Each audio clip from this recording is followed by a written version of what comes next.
Bienvenue, c'est Samy refait l'actu. Aujourd'hui, on va parler de plusieurs sujets. Il y a le père de Matisse, ce jeune qui nous a quittés, qui s'est exprimé, et donc je vais réagir dessus. Et je pense que ce sera la dernière fois où on parlera de cette affaire, parce que c'est ce que souhaite le père. Mais je donnerai quand même un petit avis avant, et après j'arrêterai de parler de cette affaire pour respecter sa volonté. On reviendra vite fait sur Louis Boyard, la LFI, etc. La convocation aujourd'hui de Rima Hassan.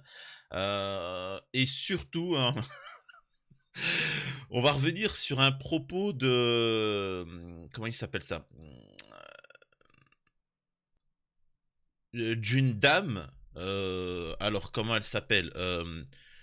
Abnouz Shalman, qui nous explique que euh, en fait, les familles musulmanes, maghrébines, etc., euh, quand ils apprennent que leurs filles ont des bonnes notes, eh ben, elles se font vilipender. C'est-à-dire que en islam, c'est interdit d'avoir des bonnes notes. Voilà le Coran. La cité si vous saviez. Vraiment. Oh là là, mais vraiment, c'est pas une blague, hein. Ça, je vais commencer en premier sujet, parce que vraiment, c'est pas une blague. Je crois qu'il y a des gens, il y en a, j'en vois beaucoup en commentaire qui me disent c'est pas possible, tout ça il fait avec l'intelligence artificielle, ChatGPT, il nous prend pour des idiots, ça ne peut pas exister. Les Français, si vous pouviez leur dire que toutes les vidéos que je fais, c'est du sérieux. D'habitude, pour ceux qui ont l'habitude de mes vidéos, avant il y avait un sujet sérieux, dramatique ou autre, et je réagissais dessus avec humour. Maintenant c'est con, ils font de l'humour, et je dois porter une réflexion. Je suis désolé, mais je préférais être dans le sens inverse, tu vois, dans l'autre sens. Euh... Avant ça, bien évidemment, je vous demande de vous abonner, de laisser un commentaire, de liker, de partager. Vous connaissez la chanson, sinon Majoubi viendra vous Vous n'avez hanter. pas fini d'entendre parler de Majoub Majoubi. Et voilà, merci pour ceux qui me rejoignent sur les chaînes secondaires qui vont bientôt se développer, etc. Bon, voilà, allez, on y va tout de suite. Ah là là. Donc elle s'exprime, je me suis gardé ça, écoutez. Je refuse d'abandonner mon pays. Par contre, ce que je propose, moi, c'est que tu changes ton nom et ton prénom. Hein? Mais pourquoi tu dis ça? Bah, je sais pas, moi j'ai vu Sarah Knafo, j'ai vu Zos 2022 qui nous ont expliqué qu'il faut aller changer les prénoms et les noms. Sarah Knafo qui nous dit ça. Oui, oui. Zemmour, oui, oui, bien évidemment. Absolu. C'est vraiment, c'est que la France a colonisé, mais l'Empire perse aussi, et l'Empire ottoman aussi. Enfin, je veux dire, c'est... Et comment donc? Et bien, en plus, elle a... Attends, par rapport aux colonisations, qu'on se comprenne bien, il y a colonisation, il y a colonisation, hein. Il y a colonisation qui fait que quand on arrive, on élimine 50% de la population. Hein, hashtag l'Algérie. Hein. Colonisation, c'est que tu détruis le pays, tu machin et machin. Donc et déjà, faut arrêter, hein, de manquer de respect à l'empire. Alors, j'aime pas dire l'empire ottoman parce que c'est l'empire islamique. Hein. J'aime pas quand on dit ottoman. Non, non, c'est islamique. C'est de tout temps. Il y a eu un moment, c'était les Syriens. Mais bref, c'est pas une colonisation qu'ils ont fait, les gars. C'est pas, ils ont rien colonisé du tout. C'est un empire. C'est pas pareil. Ils considéraient à l'époque jusqu'à la fin où c'est parti en cacahuète, mais c'est un empire. C'est-à-dire que c'était des frères. Hein. Sinon, les gens se seraient révoltés, etc. C'était des frères, ainsi de suite.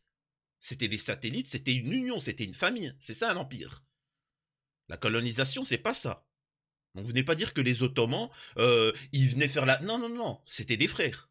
Voilà. Donc je précise, hein, ne critiquez pas, ne comparez pas l'Empire ottoman avec la colonisation en Afrique des Occidentaux. Qui, je cite, on était supérieurs, on vient leur apporter la civilisation à ces sauvages. C'était ça. Faut comprendre. Bref. a servi de modèle à la colonisation européenne parce que c'était quand même extrêmement bien organisé et ils avaient un empire beaucoup plus étendu, le principe des gouverneurs sous forme des satrapes. Donc la question c'est pas ça. Je pense qu'en termes de saloperie, l'humanité est à égalité, quelle que soit l'origine. Et c'est pas ça qui... Ouais, bon, si tu veux, ouais. Bon, ouais, non, bah je sais pas, je connais un peu l'histoire, mais non, elle est pas à égalité. Je suis désolé, hein. L'Iran n'a pas fait des camps pour les Juifs. Je suis désolé, hein. qui fondent, c'est qu'il y a aussi eu la décolonisation. Et justement, ces populations d'obédience musulmane qui viennent à la France, je veux dire, si elles viennent en France, c'est aussi pour une raison. C'est aussi parce que leurs États sont pourris, corrompus, que même... Alors, là, par rapport à la colonisation, hein, on va lui donner un petit cours. Il faut savoir que il fut un temps, hein, et même les générations de maintenant ont oublié, hein, je vous jure qu'ils manquent de respect aux générations qui sont venues en France. Hein. Celles de nos parents, moi de mon père, mais aussi des grands-parents. Il faut savoir que les pays ont été détruits, hein, saccagés, hein, comme l'Algérie, hein, je parlais du cas de l'Algérie, et... est venu que la France avait besoin de travailleurs honnêtes. C'est pour ça qu'ils n'ont pas demandé... Enfin bref. Et donc, il y a des gens en Algérie qui ont connu machin, etc., qui savent ce que c'est la France. Par exemple, mon père, il n'a jamais demandé la nationalité française. Et ils sont partis travailler pour aider la famille. Ils sont partis, ils ont travaillé et ils ont envoyé l'argent, ce qui a permis d'aider, de soutenir, etc., ainsi de suite. Mais on oublie rien de ce qui se passe et ainsi de suite. Déjà, ça c'est clair. Et ceci a été de fait de manière légale. Il faut savoir que avant la colonisation, plus de 98% des Algériens étaient lettrés, savaient lire et écrire.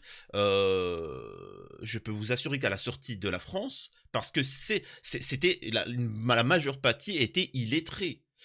Et ça, c'est la même chose que vous subissez vous en France, mais de manière plus subtile. On abrutit volontairement les masses pour qu'elles ne se révoltent pas. Elles n'aient pas les conditions pour développer la révolte. C'est pour ça qu'on détruit le système scolaire en France. C'est pour créer des consommateurs, point barre. Comprenez, hein. Comprenez le truc, tu vois. Donc, déjà, il ne faut pas comparer l'immigration qui était légale d'une certaine époque avec celle de maintenant. Ok? Et celle de maintenant, je suis désolé, l'immigration illégale, c'est des cas sociaux et c'est des gens qui ne s'intègrent ni dans la société dans laquelle ils sont nés, ni dans celle où ils viennent, c'est-à-dire la nôtre. Donc voilà, bref. Et d'ailleurs, pour preuve, si ces sociétés seraient pathétiques en Afrique, etc., parce qu'il y a des migrants, d'accord, bah alors pourquoi ces migrants même, hein, on les a vus hein, en Afghan, les Afghans, etc., machin, pourquoi ils saccagent Paris? Pourquoi ils saccagent la France? Pourquoi ils commettent des yols? Eh ben parce qu'en fait, ces sociétés que vous critiquez, eh ben elles aussi, elles n'acceptent pas les yols, tu vois. Ce qu'ils font en France, ils l'ont fait dans leur pays, sauf que dans leur pays, ça n'a pas rigolé, c'est pour ça qu'ils ont fui. Retenez bien ce que je vous dis.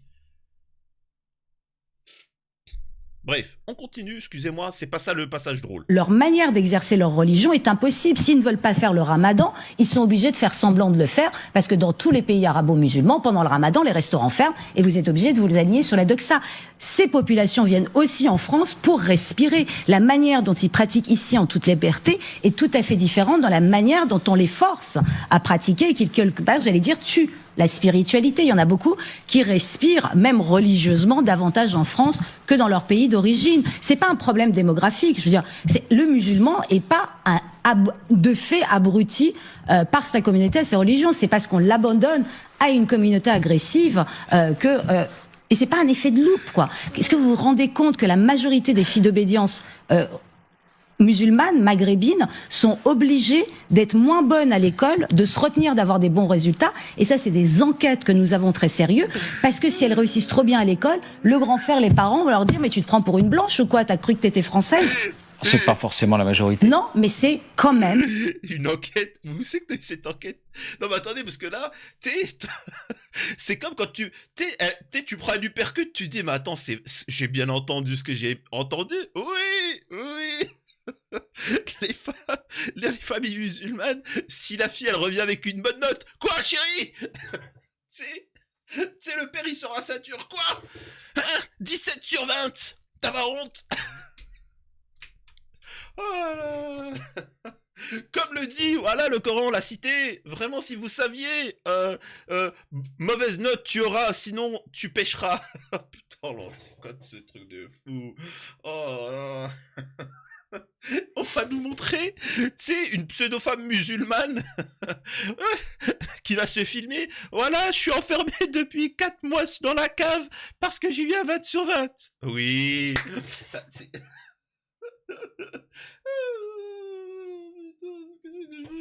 Qu'est-ce que je vous dise?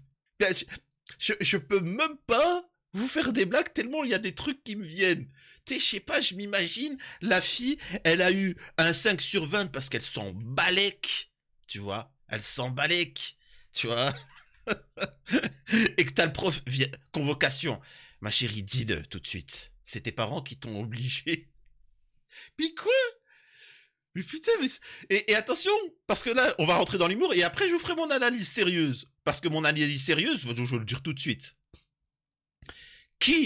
Dites-moi, qui, à l'extrême droite, à la droite, au centre, en gauche, les gauchistes, à l'extrême gauche, quel imam, qui, un seul streamer, un seul influenceur, vous a dit qu'il y aura des camps pour tous les musulmans? Qui vous a dit ça?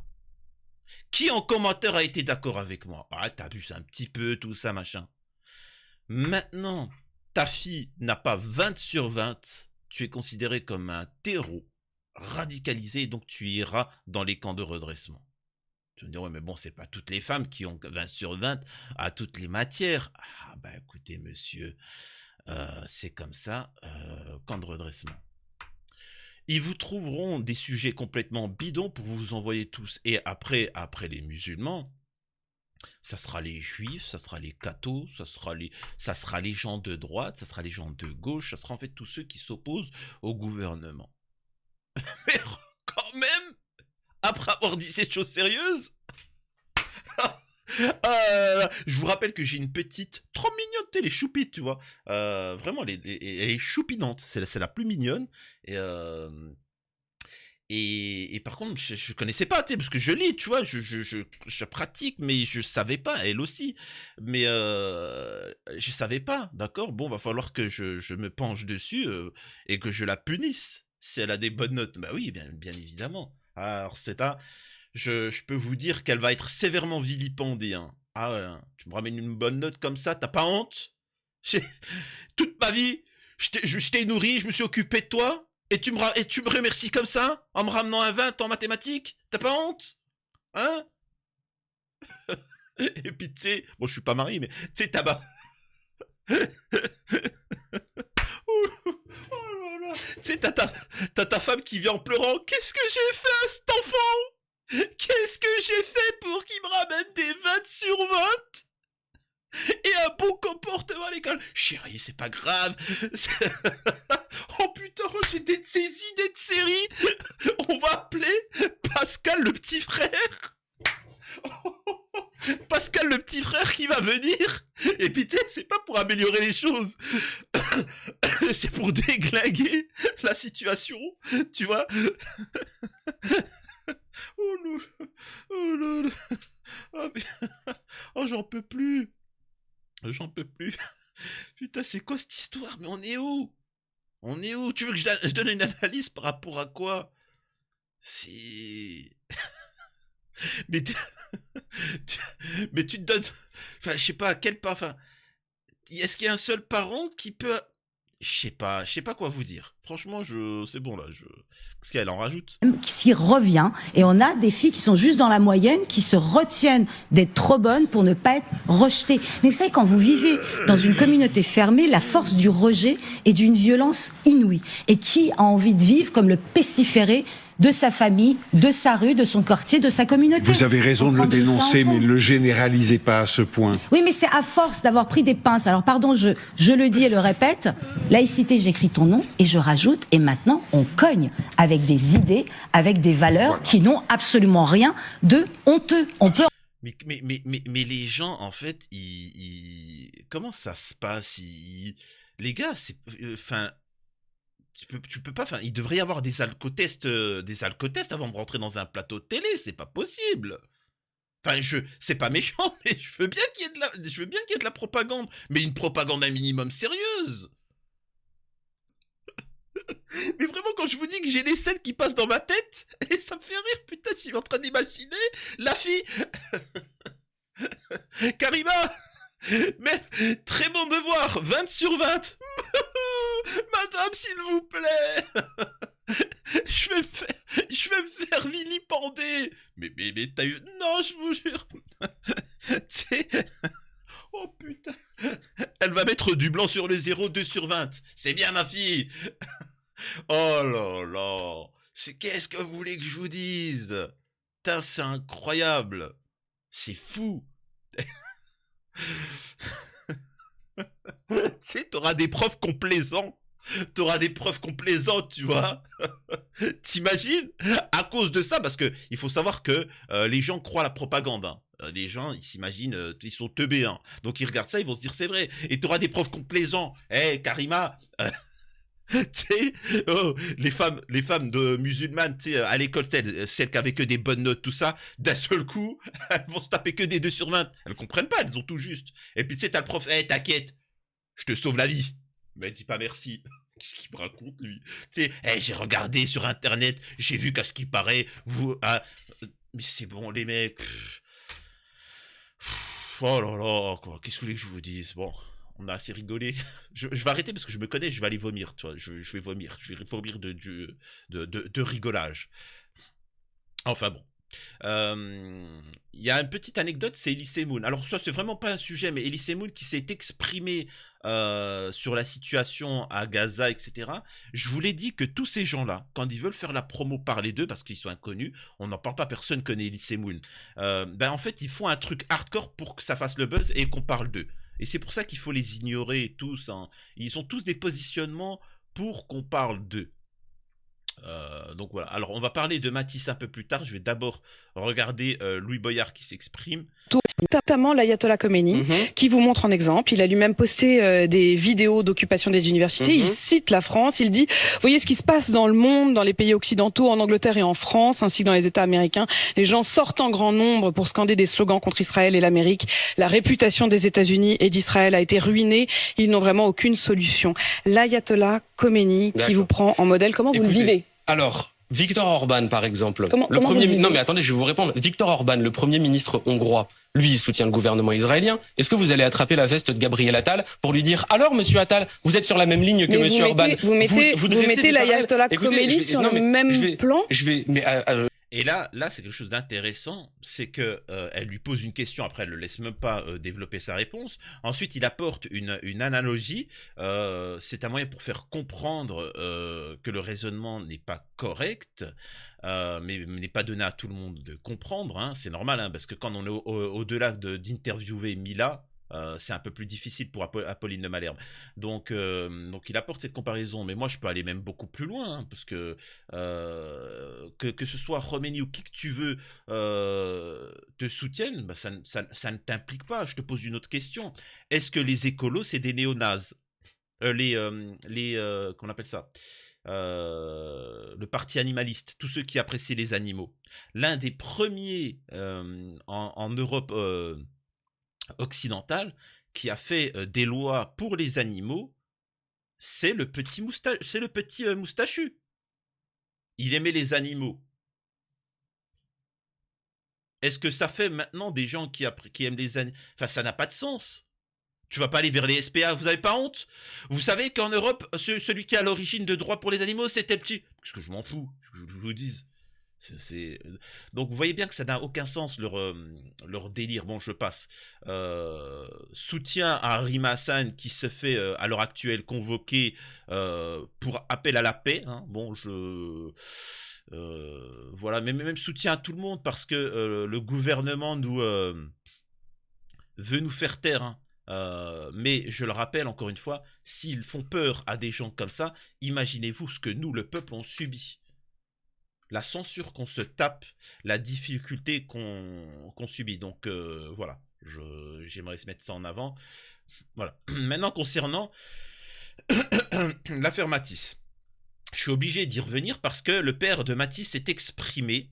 Et donc j'avais pas écouté le propos, donc je vais écouter ça et je vais vous donner mon avis là-dessus. Personne sait ce qui s'est passé, et j'entends de tout et de rien, donc croyez pas tout ce qui se dit partout. Attendez la fin de l'enquête, ça va être long, mais on saura.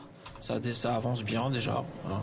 Mais mélangeons pas tout, et faites attention à tous les bords de droit, tout d'ailleurs, qui s'approprient ce genre de choses. On va faire les choses en mémoire de notre fils, qui était un vrai gentil, donc on va rester dans la gentillesse. Et puis pas partir dans la haine ni la violence de quoi que ce soit. Faites attention à ce que vous lisez, c'est tout. Pour Matou, qui était un vrai gentil, soyez pareil. Est en situation régulière sur notre territoire. Et encore une fois, mon analyse, je vous suis désolé, alors je parlerai plus de l'affaire parce que à l'heure actuelle, il ne le veut pas.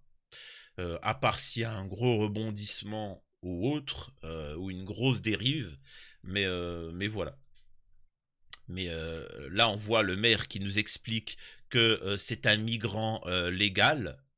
Voilà. Et la deuxième chose, c'est que la famille de la victime, donc les parents de Matisse, souhaitent pas qu'on porte ce sujet sur la place publique. Et ils souhaitent pas qu'on parle d'immigration, qu'on parle de la nationalité.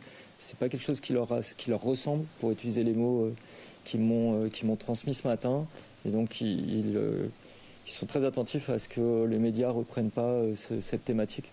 C'est pour ça que je ne le ferai pas, en tout cas pour cette affaire Matisse, mais n'empêche, hein, il demeure qu'il y a une problématique avec certains, mais avec tout, hein. C'est le problème, il faut savoir aussi, je vous le dis, c'est que on a un système il y a un laxisme volontaire pour créer une insécurité et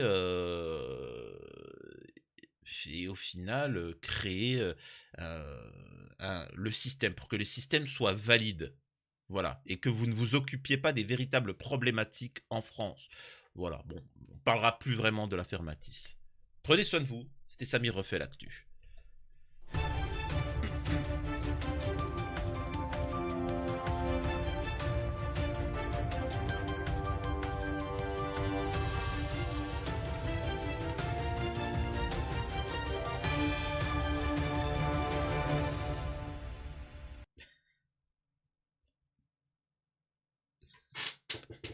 Oh, t'imagines les thérapies familiales.